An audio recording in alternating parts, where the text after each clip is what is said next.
Hey, this is a critique of panexperientialism. This is mostly for Matt, but I hope everyone else can enjoy it as well. I've come up, I've been battling with the idea a little bit myself, but after weighing up the pros and cons, I've finally come to completely reject it on all grounds. I've come up with a lot of different reasons, but I thought I'd just summarize with 10 reasons to deny panexperientialism.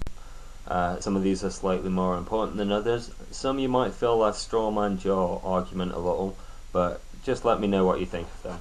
Okay, here it goes. Reason 1.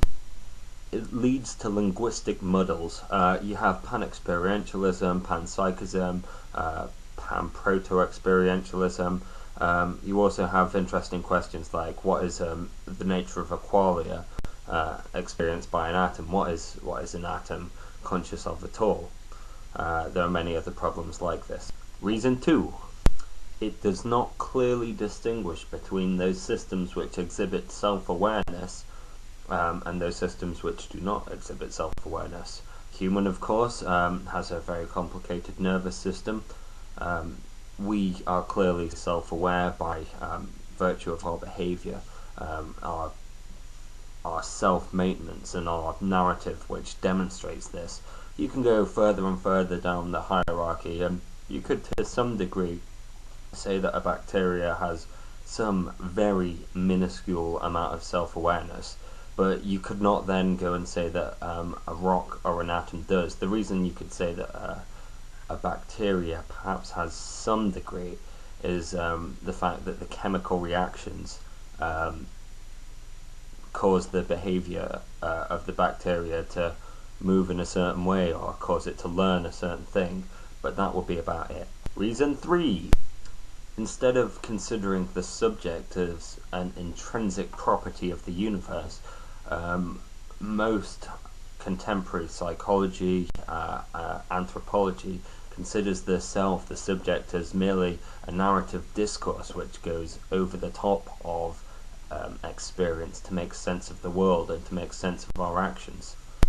Reason 4. It supposes that there are certain physical events which are also intrinsic subjective events.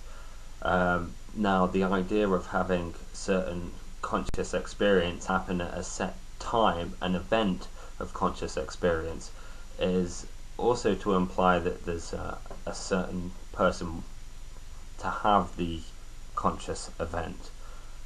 Instead of conscious experience happening at one time, it's actually probably better to see the whole process as being smeared over a large period of time. These problems are further highlighted in Consciousness Explained. Reason 5. Having such events being tied to physical processes leads one to have to make a way of binding them together. All these separate conscious events then have to be unified into one sensory experience, the binding problem. Whereas if we see a sort of a neural network approach, this isn't a problem at all, because we can see how the information can pass between different neurological processes. Reason 6. It implicitly downplays what we can learn from neurology, specifically things like visual perception, how perception might shape and alter our conscious experience, how memory also might shape our conscious experience, by suggesting that consciousness is throughout the universe. We don't pay as much attention to the brain, which is the only place we know so far that consciousness might be created. Reason 7. This is a very difficult one for panexperientialists.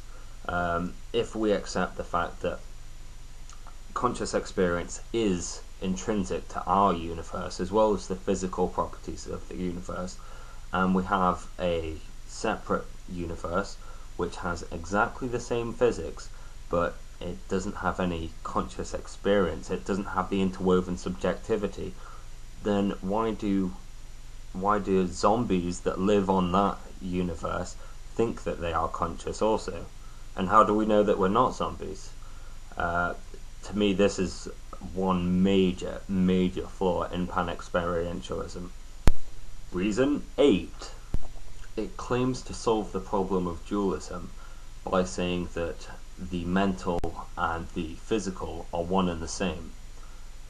They're different aspects of the same phenomena, but they are two irreducible aspects of the same phenomena. To me, because you can't reduce one to the other, you're still left with dualism, in my opinion. Reason number 9. According to Hume, that which has no effect does not exist. Now, if we imagine a zombie universe with exactly the same physics but no intrinsic subjective value, then if you say that such a universe couldn't exist, you're not imagining a universe with exactly the same physics. If it has the same physics, then it will behave in the same way. So, therefore, the subjectivity of the universe has no causal effect, so according to Hume, we should not believe in it. And finally, reason number 10. In my opinion, this is perhaps the most damning. I would argue that it doesn't even answer the hard problem. If the hard problem is, how can consciousness arise from non-conscious processes, then instead of providing us with a solution or a way to break down these processes and find a solution, it says that consciousness is part of these objective processes. That is, consciousness is still on both sides of the equation. We haven't really answered anything at all. We've sort of given up on the problem. I mean, if experience is the problem, how can we say that experience is in everything? I hope that makes some sense. Anyway, that's all I have to say on the subject. I might say a little bit more, depending on how the responses go. And yeah, I hope you've enjoyed it. If you want to criticize any of my points, feel free to. I always accept the criticism, and it's good to hear it. Okay, thanks for watching. Peace.